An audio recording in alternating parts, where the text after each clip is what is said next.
Welcome to GFT, Galactic Figure Talk, a podcast about Star Wars and Star Wars action figure collecting. Awesome, yeah! The reason they're 3¼ inches tall is because the first mock-up figures that I made were Fisher-Price Adventure People. I will freeze your body in carbonite forever, Han Solo! Not so fast! We finally launched 6-inch when I felt the time was right. We needed a new spark.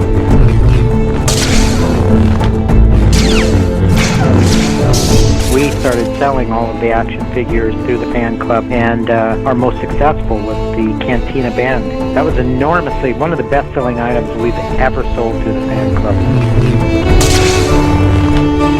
Whoa! Darth Vader! I used my nephew as a hand model on the Wampa box. He's the one with the little hand that's in there. It's Kenner's new Star Wars action figures.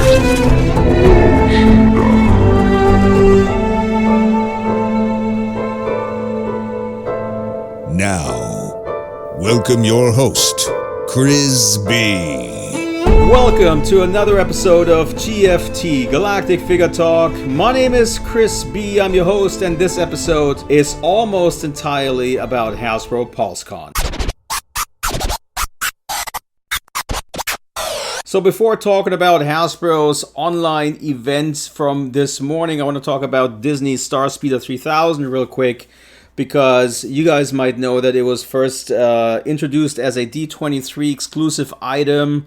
It then sold out at the show, and they had additional units which they made available through their website, disneystore.com. And of course, that was a complete mess. At 8 o'clock in the morning here, Pacific time, I think there was like 60,000 people or something like that on that website trying to place an order for a variety of different D23 exclusives, and a Starspeeder was one of them. And a lot of people, including myself, had a hell of a time getting through ordering one of the Starspeeders. And I was never able to get through, unfortunately. Then I thought, okay, well, I'm going to pick one up on eBay. I pay twice the price or whatever. And I kind of snoozed on that, and then all of a sudden the price was up in the $1,000 range. And I just decided to wait it out and see that, okay, this is one of those items that have just gotten away, and I'll just wait and see if the prices ever come back down. Then a couple of days ago, the Disney Parks Instagram account announced that a few more items would be sold through Hollywood Studios in Florida. So you would have to have a ticket to get into the parks at Hollywood Studios, then walk over to the Tatooine Trader, the store that they have inside the park, and then you were able to buy 2 of them. So the limit was set to 2, which I also found interesting because online it was set to 1, and at D23 it was set to 1. So anyways, they sold more units, and then for a while we didn't know whether this was already a re-release or if this was the exact same item that was sold at D23. So I emailed Disney, and they came back and said, nope, this is the exact same item that we sold at D23. And oh, by the way, they said this item was never a D23 exclusive, which obviously is bogus because it was sold exclusively through D23, and then it was also advertised as being a D23 item on Disney Store. So I don't know where the extra units came from. I suspect that maybe because of the crazy traffic that they got on their website, that at some point they just said, okay, we're not going to sell these anymore. We'll just set it to out of stock, and we'll take the remaining units and sell it through the parks. Maybe that's what happens. Who knows? We'll never find out. But long story short, this morning they received their stock and they sold the Starspeeder 3000, which is identical to the one that they sold at D23 in the parks. And luckily, I had somebody pick one up for me at cost.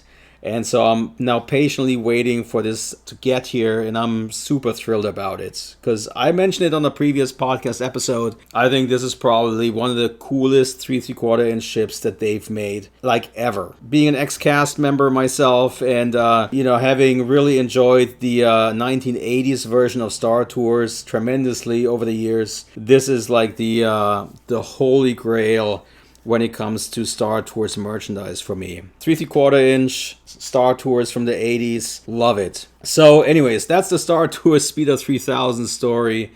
And I'll report back once I actually get it, and then maybe I'll do a deep dive on Galactic Figures about it. All right, but now let's talk about Hasbro Pulse Con.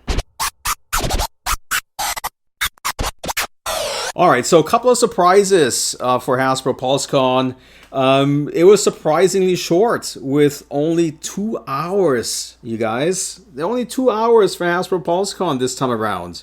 I think when it started in 2020, it was a 3-day event plus 1 extra day for pre-orders, right? And they had all kinds of DJs and all kinds of behind-the-scenes stuff, and it felt like it was a really cool thing. Well, it's still cool, right? It's just really condensed with a lot less IPs to talk about and just overall a lot shorter.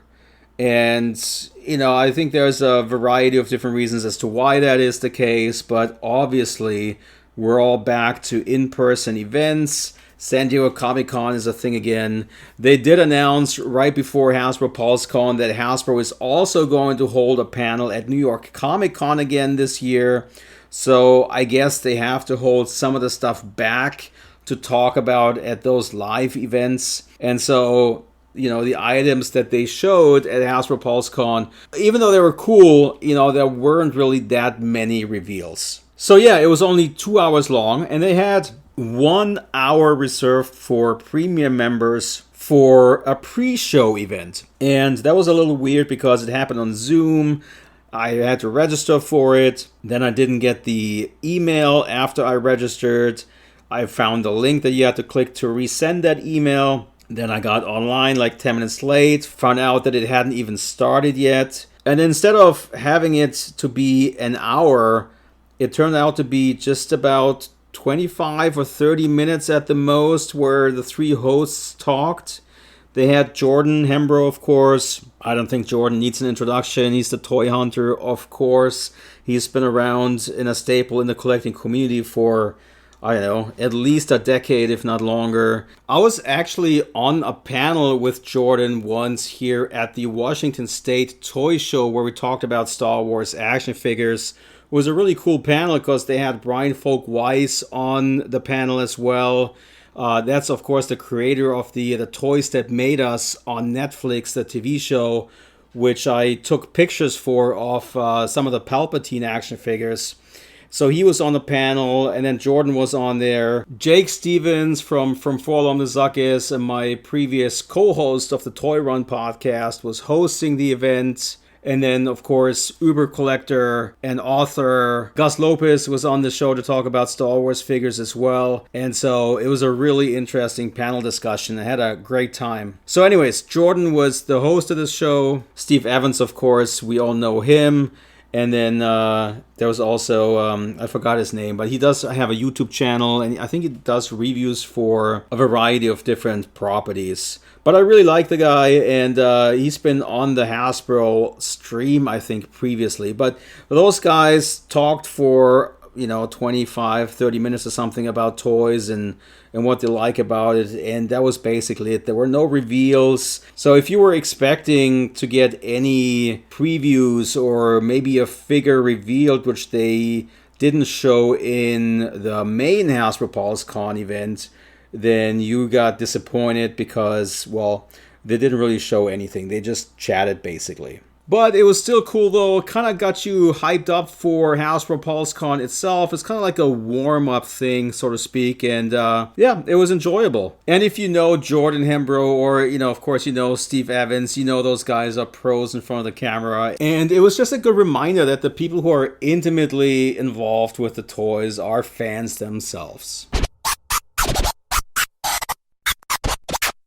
So before diving into the stuff that was shown, I want to talk about the figures or the stuff that was not shown. And so first of all, the one thing that was different this time around was there were no pipeline reveals at all. There is nothing for the Black Series line, nothing for TVC, nothing for Retro, and there were also no Skeleton Crew figures shown at all.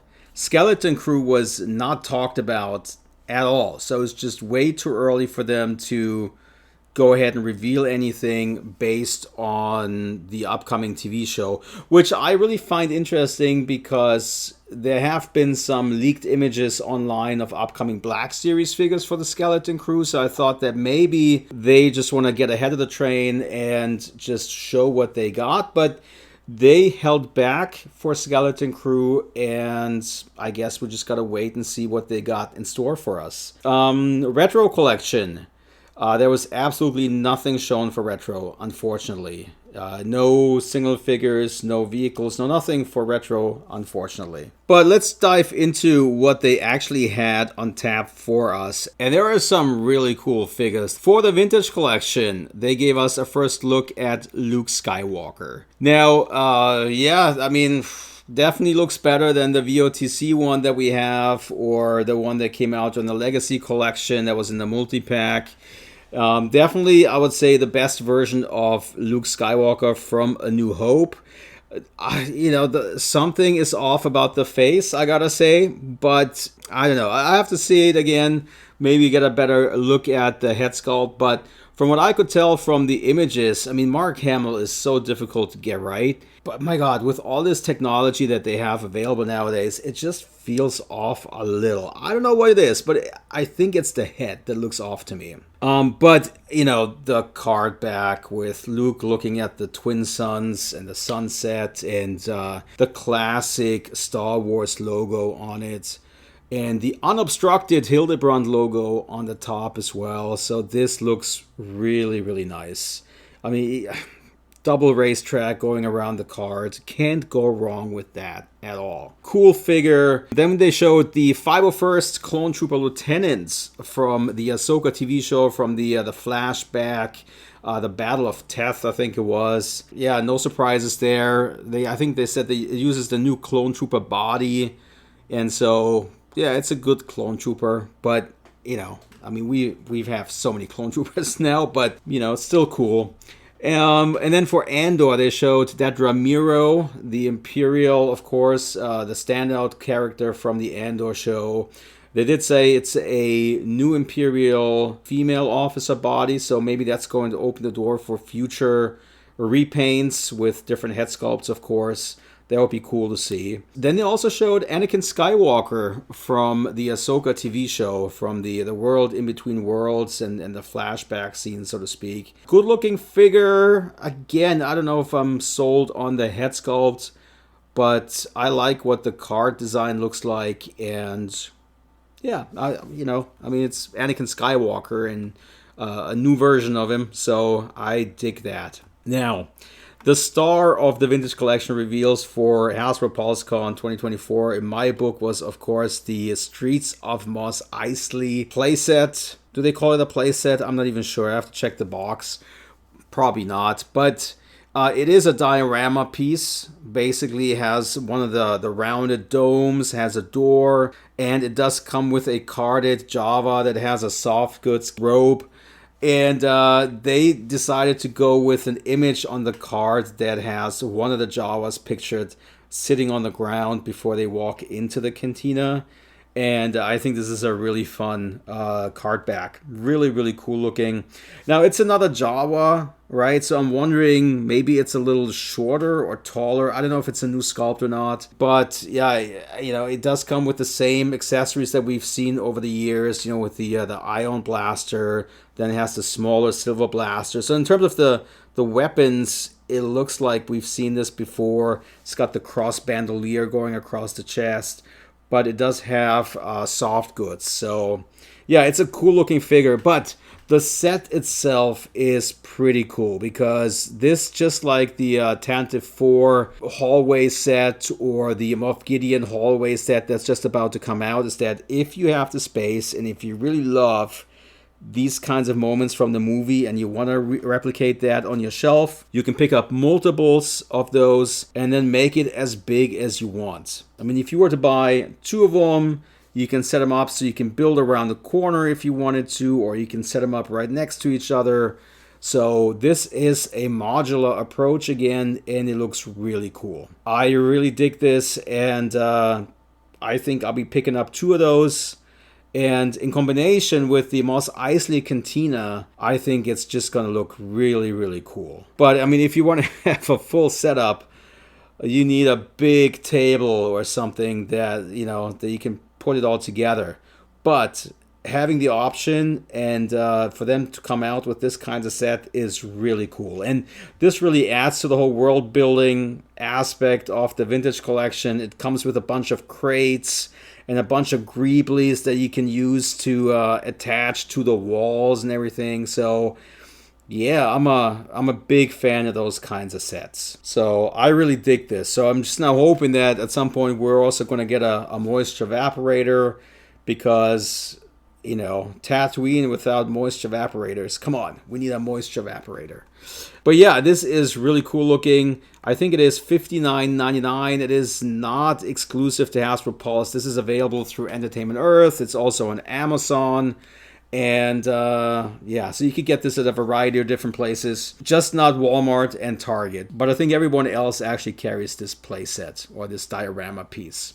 The box also looks really cool. Classic Star Wars logo with the Hildebrand on it. Double racetrack again. Very, very cool looking. So I'm really digging this. I also like the round dome on the top of that one building that they have. So yeah, you know, I can't wait to get a closer look at this. And I think about a year from now, we're going to see a ton of cool displays, all based on the Cantina. It is pretty cool. But that was it basically for the vintage collection. So 5 figures in total. That was the Jawa with the soft goods robe that's included with the Mos Eisley display. Then the Clone Trooper Lieutenant with the Phase 1 helmet from Ahsoka. Anakin Skywalker from the Ahsoka TV show. Dedra Meero from Andor. And then Luke Skywalker on the A&H card. And that was it for A New Hope. Now, those figures that I just talked about, they're already up for pre-order. Links to Amazon and Entertainment Earth are in the podcast description, so make sure to check those out. Let's talk about 6-inch and the Black Series next. They showed us Prince Chizor from the Shadows of the Empire. I find the packaging very interesting. I love the purple on it. I think this is pretty cool. I don't know exactly where it showed up, but I think some of the description, maybe on the Hasbro Pulse website, also mentioned Dash Rendar, which was not shown during Hasbro Pulse Con, but it was basically confirmed by accident on the Hasbro Pulse website, I think it was. So Dash Rendar is also coming from the Shadows of the Empire, which is pretty awesome. Interesting here is that they said it's part of the publishing lineup, but the packaging change is not kept in a book style format anymore. The packaging now is unified with the rest of the Black Series line, and I'd imagine it's a cost saving measure. You know, same size boxes fit well into the box when they ship it all out together. Probably easier that way for them. Less development also. They don't have to look into all that art that went onto the book style packaging. So that's definitely a change. They also showed Clone Commander Bakara. He's number 2 in the Revenge of the Sith lineup after Palpatine. No surprises there. I'm happy they're making him. I think we're 4 out of 5 now at this point for Revenge of the Sith when it comes to the Fab 5 of commanders. Remember back then when Revenge of the Sith came out, it was all about those 5 clone troopers. We had Commander Gree, we had Bakara, Neo, Cody, and Commander Bly. And I think they've done all of them except for Commander Neo is still missing. So hopefully they'll get to him soon. But that would be a really cool one to have. And to have all 5 of those guys set up would be amazing in Black Series. Then they also gave us a look at the Black Series Commando droid from the Clone Wars. And again, not really any surprises here. I mean, it's a really good looking figure. I'm looking forward to adding this to the collection. This one is really surprising that it took them that long to finally put this character out. And we'll see how many times they're going to repaint this one, but there's definitely a lot of opportunity here for repacks and repaints specifically. And I haven't played Star Wars Outlaws yet, but I'm hearing so many good things about the game. And this type of droid is heavily featured on the box art, so I'm pretty sure he's heavily featured in the game as well. And maybe Hasbro is at some point considering to do the characters from Star Wars Outlaws. And that, by the way, is also a property which they didn't even talk about during Hasbro Pulse Con. That was Star Wars Outlaws. There was nothing mentioned about that video game at all. But they did talk about Jedi Survivor, the other video game which is super popular, and they gave us a first look at Dagan Gera, one of the bad guys in Jedi Survivor. And yeah, this is a cool, very cool looking character, and he was cool in the game. I liked him in the game. He was very menacing, very strong character, and very difficult to defeat. And they're making him here in the Black Series line. And they've pipeline revealed him previously, but this is really the first look that we get here at him. And he's only coming with one arm, because he only had one arm in the game. So I thought that was interesting. One arm only, but he does come with two lightsabers. And you can stick them together to make one long double-bladed one, or to have two individual ones, which, well, I mean, since he only has one arm, he can only hold one lightsaber hilt. But yeah, the head sculpt looks great. The paint on it looks cool. And this is kind of like a High Republic era character. And so it looks a little different. And I really like what this looks like. And I'm very happy that they're getting into those characters from the games that you encounter and that you actually, you know, interact with, and not just the grunts like the battle droids and the clones and the stormtroopers, you know. So the actual characters that have their own names and have speaking parts and stuff like that. So that's really what I want to see in gaming grades, and they are delivering here with this character. And then the very end, they also showed two Black Series figures from A New Hope. Again, previously pipeline revealed Princess Leia and Luke Skywalker. Again, just like the vintage collection version of Luke, I feel like the head looks off, as it always does with Luke. I don't know what it is, but again, I'll wait and reserve judgment until I actually have the figure in hand.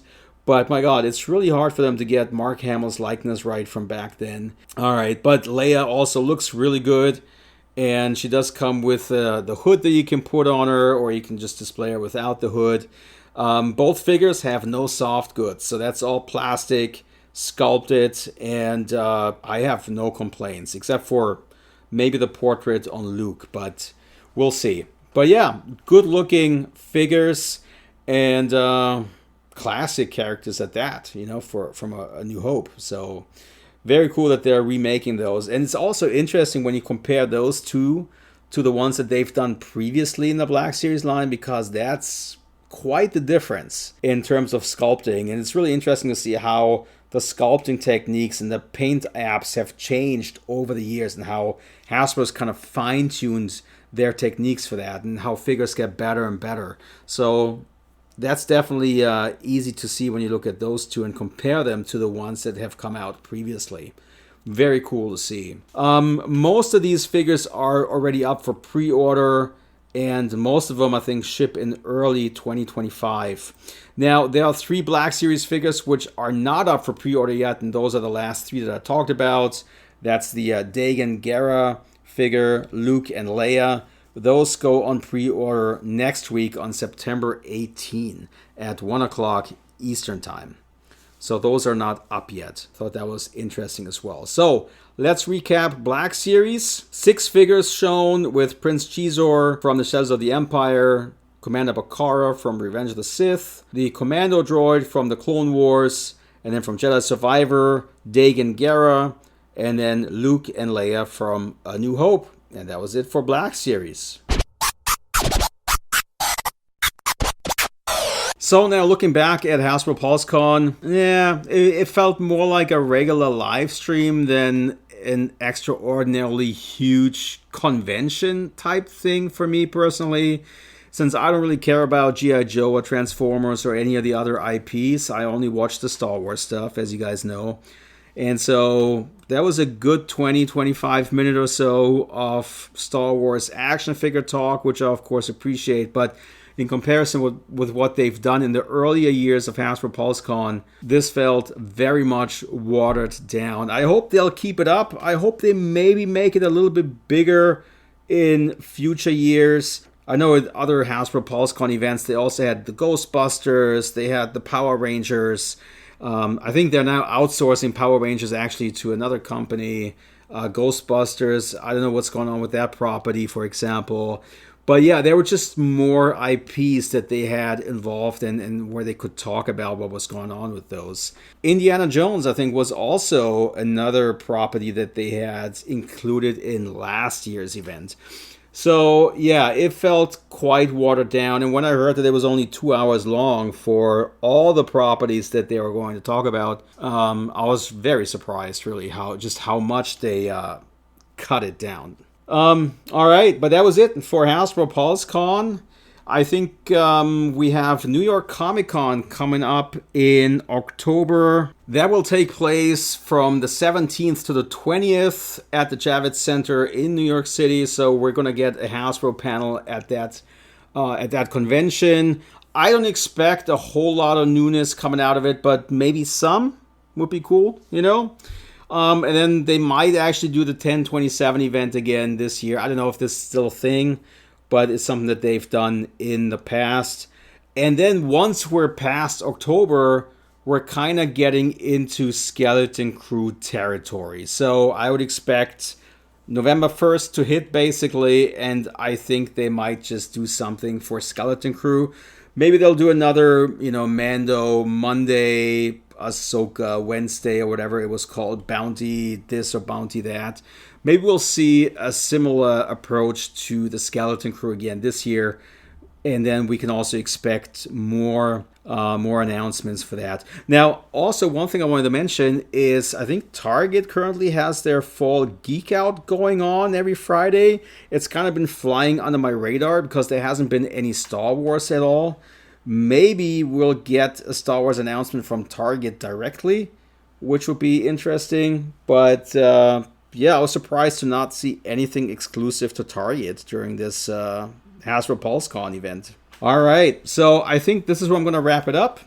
For all the press images, check out galacticfigures.com. For all the pre-order links, you can check the podcast description, or just go to galacticfigures.com. You can also follow Galactic Figures on all the social media channels, Facebook. I'm pretty active now on Instagram, and you can also follow there. Appreciate it if you follow. It's a good way to stay in touch that way. And for all other things regarding Star Wars action figures, check out galacticfigures.com. And one thing which I haven't really talked about yet on the podcast is that I redid the entire categories page on galacticfigures.com, which I think is much more streamlined now. You have additional categories and how you can filter figures. Specifically when it comes to clone troopers, there's now a section for the 501st clones only, Clone Force 99, the Kashyyyk troopers, Omega squads, Shock troopers, Galactic Marines. It's all broken apart now, so you can easily filter and see what figures Hasbro has released in 3 3/4 inch and 6 inch from those groups of clones. The species has been extended. It gives you a look at all the species now in the system in a Dropbox, which is really convenient, I think. All the pilots have been broken apart. The droids, Mandos, bounty hunters, Jedi, Sith, hologram spirits. So check out the categories page on Galactic Figures. I think this is really going to help you look up figures, and it's going to make it easier for you to build out your dioramas at home on your shelves. All right, so that's where I'm going to wrap it up. Thank you guys for listening to me ramble on about Star Wars figures again. Please subscribe if you haven't done so yet. Thank you, and I'll catch you on the next one. It's a wrap for this episode, but the next one is just around the corner, so make sure to subscribe. Meanwhile, have fun browsing over 4,000 Star Wars figures on galacticfigures.com, the Star Wars action figure database. The website helps you look up and identify Star Wars figures.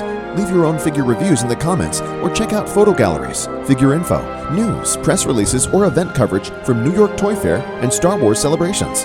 Thanks for listening. Check the links in the description and remember to subscribe. How come we didn't get an update about the ghost?